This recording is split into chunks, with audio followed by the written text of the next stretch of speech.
अस्सलाम वालेकुम नाज़रीन, हमारा सिलसिला जो है वो इंटरव्यूज़ के हवाले से हमने एक शुरू किया हुआ है, जिसमें कुछ सियासी मामलात हैं और कुछ हमारे समाजी मामलात हैं। हमारी जो सियासत है ना ये मैं एक मुबासे में था तो वहाँ पे बड़ी एक बात हुई थी कि मज़हब और सियासत जो है ना वो जुदा नहीं किए जा सकते। मज़हब और सियासत जो है वो बहुत एक दूसरे के साथ बहुत ज़्यादा लाज़िम मलज़ूम है। उस बंदे ने दलाइल देते हुए कहा था कि जी नबी करीम सल्लल्लाहु अलैहि वसल्लम को उस वक्त का हम बेहतरीन सियासतदान मानते हैं।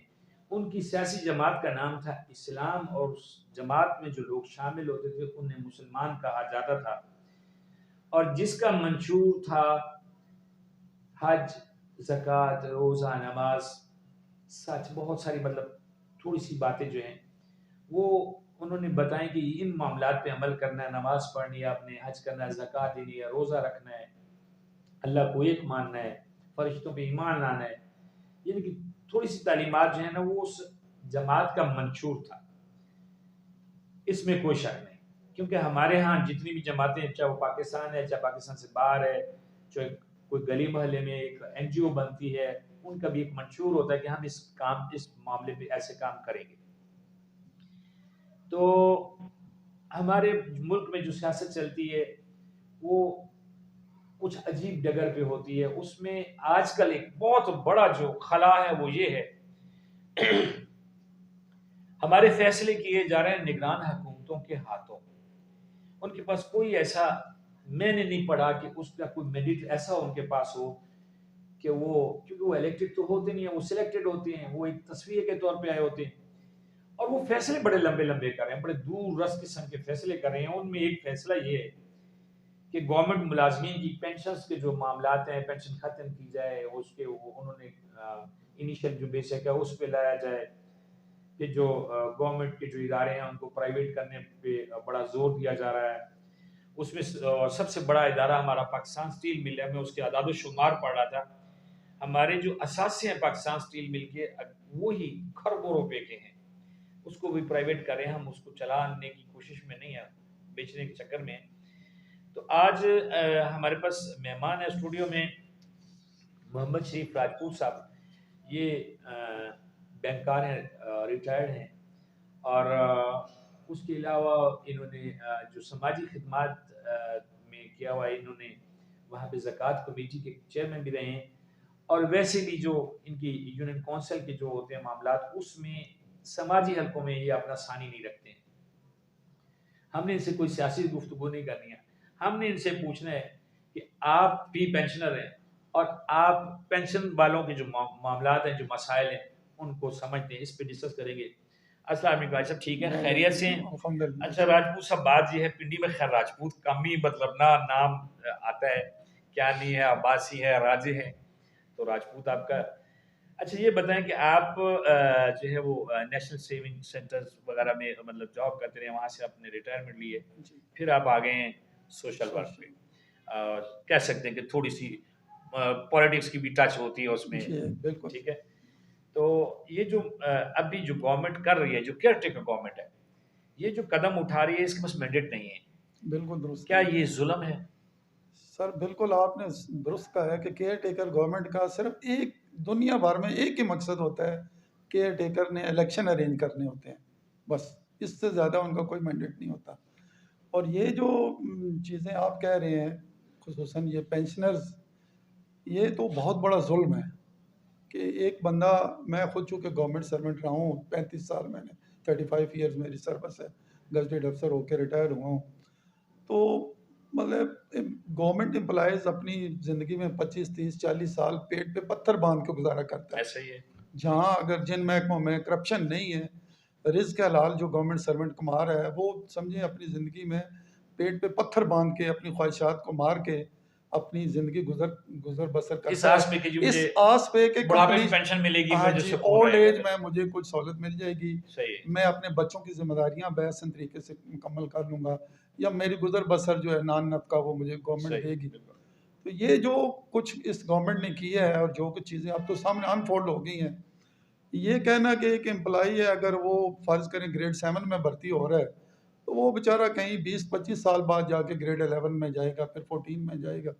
तो अब अगर वो 14 में या 11 में चला गया और उसको रिटायरमेंट के वक़्त 11 की जो इनिशियल बेसिक है, वो उसको अगर पेंशन मिलनी है या उसकी जो कम्यूटेशन होनी है या जो उसकी लीव एनकैशमेंट है, तो वो तो मेरा ख़्याल है 1/4 है जो हम लोगों ने अवेल किया हाँ अल्हम्दुलिल्लाह, जी, चले बिल्कुल ऐसा ही किसी है। अच्छे वक़्त में। तो हमें अगर 30 लाख से 40 लाख मिला है, तो वो करीब तो 5 लाख से 7 लाख रुपए लेगा। उसके लिए तो मतलब वो कुछ भी तो नहीं है, वो वो तो एक तो उसके लिए मुज़ीद सदमे की बात बहुत है। बड़ा सदमा है।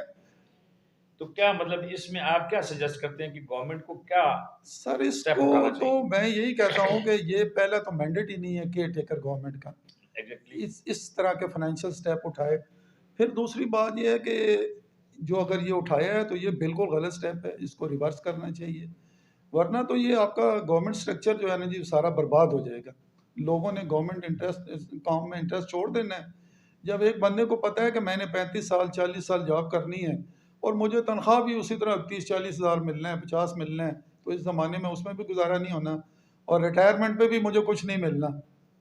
तो तो इसमें जो अगर मतलब एक टिप है, मैंने भी एक बार अपने प्रोग्राम में कहा था कि गवर्नमेंट को चाहिए कि अगर करना ही करना है, तो अभी जो आने वाले लोग हैं जिन्होंने अभी भर्ती होना है, जॉइन नहीं किया जी। ज्वाइन नहीं किया, उन लोगों को बता दिया जाए कि यहाँ पेंशन नहीं है बेशक। या ये क्राइटेरिया आपका सर्विस स्ट्रक्चर ये होगा। जी बिल्कुल। तो आपकी मर्जी है तो आ जाए, नहीं है तो ना आए। बिल्कुल सही। गवर्नमेंट सर्वेंट जो है दब के छुप के और मेहनत से काम भी मेरा ख्याल इसी वजह से करता है कि कहीं उसकी जो मुस्तकबिल है वो खराब वो ना हो। खराब ना हो, यही बात। जब वो दिहाड़ी पे आ जाएगा, यानी उसे पता होगा कि महीने बाद पेंशन मिलनी है, अपना तनख्वाह ही मिलनी है, पेंशन तो है कोई नहीं, जी। तो वो इसका खौफ खत्म हो जाएगा, इंटरेस्ट लूज कर देगा काम में बहुत सारा। ज्यादा लूज हो और जाएगा, जहाँ जहाँ मौके होंगे वो करप्शन करेगा। करप्शन करेगा, बिल्कुल सही बात है। लेकिन ये जो अभी मतलब ये जो आगेगा वाले भी चला रहे हैं, गवर्नमेंट टीचर चला रहे हैं, कैंपेन चल रही है, तो इसमें कितने परसेंट आप समझते हैं कि ये कोई करामत होगा ये इनकी? सर, ये बिल्कुल गलत स्टेप्स हैं इनके। देखिए, आप अगर किसी चीज़ में खामी देख रहे हैं ना, तो आपका काम है उसको दुरुस्त करें, ना कि उसको ख़त्म करें।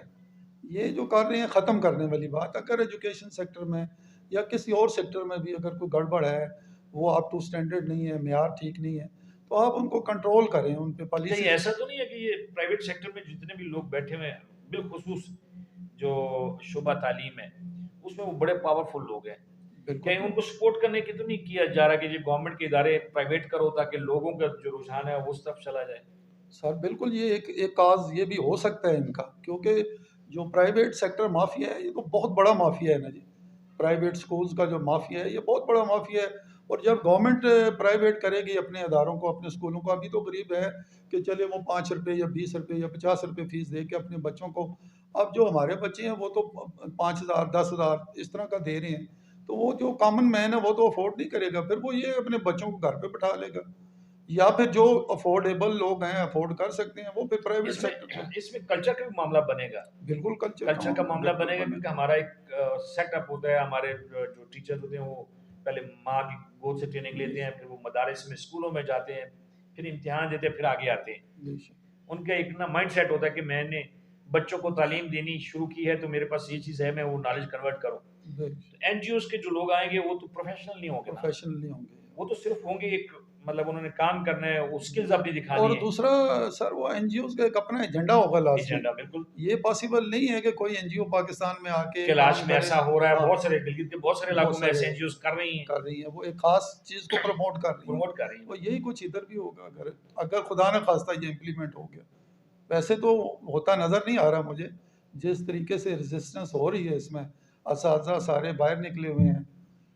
तो आप भी गए हैं किसी एजुटेशन में जो चल रही है, क्योंकि पेंशनर्स भी बहुत ज़्यादा पहुंचे हुए हैं, सेक्रेटरीट पहुंचे आगे पीछे। नहीं, मैं तो चूँकि नहीं गया इसलिए कि मैं तो पेंशन अवेल कर रहा हूँ हैंडसम। नहीं नहीं, वो भी कर रहे हैं, बहुत जी सारे हाँ, गवर्नमेंट टीचर्स कर रहे जी हैं, हाँ। गवर्नमेंट एम्प्लॉइज कर रहे हैं, लेकिन वो पेंशन वालों के इनके जो इसके है लिए जी, एजुटेशन में शामिल है वो। आवाज़ हम ज़रूर उठाते हैं।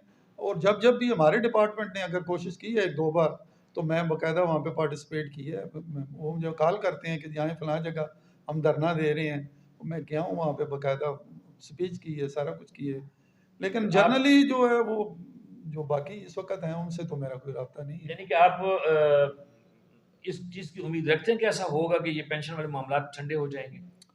सर होना चाहिए, वरना ये बहुत बड़ी डिस्क्रिमिनेशन है। ये पहली डिस्क्रिमिनेशन थी। मैं खुद अपने डिपार्टमेंट के में हम लोग सुप्रीम कोर्ट में गए बाकायदा अपग्रेडेशन के हवाले से, और हमने सुप्रीम कोर्ट को कन्विंस किया। हमारे इदारे हैं, अगर आप उनको प्रॉपर्ली कन्विंस करें, हमने उनको कन्विंस किया कि जी फ़लाँ अदारे को फ़लाँ अदारे को फ़लाँ अदारे को अपग्रेड किया गया है, उनका एम्प्लॉइज़ जो है वो इतने सैलरी ले रहे हैं, तो हमें इतनी क्यों दी जा रही है, बिल्कुल। हमें भी अपग्रेड किया जाए। हमने इनिशली एफएसटी से विन किया, फिर डिपार्टमेंट सुप्रीम कोर्ट में चला गया। मैं अल्हम्दुलिल्लाह सुप्रीम कोर्ट में डायरेक्ट जाता रहा, ये खोसा साहब के दौर में। वहाँ से भी हमने केस विन किया, और ये था कि हम लोग ऑलरेडी पहले अगर 16 था तो फिर हमें 17 दिया गया। फिर इसी तरह हमने कोटा सिस्टम पे किया। तो इस मुल्क में बहरहाल अपने राइट के लिए फ़ाइट के बगैर तो राइट नहीं मिलेगा। हाँ, बिल्कुल। ये बुनियादी चीज़ है। ये इनका बहुत अच्छा जुमला जी, fight for your fight rights. For your ये राइट। जो है ना, ये बहुत बात है, पते की बात है। लेकिन हमारे मुल्क में बदकिस्मती ये है कि हर मामले में 2 राय होती हैं, 2 कानून चलते हैं। अभी जो इसका जो लाएमल बन रहा है ये पेंशन के मामलात का, और जो स्ट्रक्चर बन रहा है गवर्नमेंट एम्प्लॉइज़ के लिए बना रही है, उसमें मुबैना तौर पे अभी खैर पढ़ी लिखी चीज़ तो सामने नहीं आई है, लेकिन वो जो इत्तलात हैं, मुसद्दक़ा इत्तलात तो कह सकते हैं कि इसमें हमारी आर्मेड फोर्सेस जो हैं, अ, उनके जो एहलकार हैं, जो अफसरान हैं, वो इनसे मुबर्रा होंगे, उनको कोई नुकसान नहीं होगा पेंशन के मामलात में, उनके जैसे मामलात चल रहे हैं वैसे ही होंगे। सोचने की बात ये है, मान जाते हैं कि डिफेंस हमारा सिस्टम जो है, हमारी अफवाज जो हैं, वो हमारा सरमाया है, हमारे लिए वो बहुत बड़ा फ़ख्र है। लेकिन क्या बाकी इदारे जो हैं, वो हमारी कौम के लिए कुछ नहीं करते हैं? असाज़ा कराम हैं, पुलिस डिपार्टमेंट को ले लें, 24 घंटे राउंड द क्लॉक ड्यूटी करती है, बहुत बदनाम है। बहुत सारे और इदारे, महकमा सेहत है, कई लोग मतलब जो है वो 12-12, 14-14 घंटे ड्यूटी करते हैं। बड़े उससे मैं मतलब बड़ी माज़रत के साथ कहता हूँ, हमारी अफ़वाज जो हैं वो अ, हालत जंग के लिए तैयार रहती हैं, उनके कोर्सेज़ होते हैं, वो सारा कुछ करते हैं। लेकिन जितना पब्लिक के अंदर जो सिविल सर्वेंट है, जो पब्लिक सर्वेंट हैं, जितना वो काम करते हैं अपनी पूरी सर्विस में, इतना शायद आर्मी फोर्सेस में नहीं होता। कलेक्टर स्टाफ उनका करता है, ज़ाहिर है, और मैकेनिक्स हैं, और टेक्निकल स्टाफ है, सारा कुछ करता है। लेकिन ये लोग जो है ये बदनामी भी लेते हैं, 24 घंटे लगे भी रहते हैं। तो इनको भी उतना ही हक है जितना हमारे अफवाज पाकिस्तान को है, हमारे दीगर इदारों को है, इतना ही सिविल लोगों को भी है। कानून सबके लिए एक जैसा बनाएं, और खुदा के लिए जो हमारी केयर टेकर इंतज़ामिया है वो सिर्फ ये देखे कि अपने आप में रहें तो बेहतर है। वरना ये अभी मैं देख रहा था, बहुत सारी वीडियोस वायरल हुई हुई हैं, खवातीन टीचर्स ने वज़ीर आला की वो जो कबर भी बनाई हुई है, उसके कुर्बानी भी हो गई हुई है, बड़ा कुछ हो गया हुआ है। तो ये लोग अगर अगर इनको हक ना मिला तो ये बहुत कुछ करेंगे, और ये मरे मारने पे उतर आएंगे, क्योंकि उनका सरमाया और उनका मुस्तकबिल जो है ना, वो पैसे होते हैं जो इनको पेंशन की सूरत में मिलते हैं।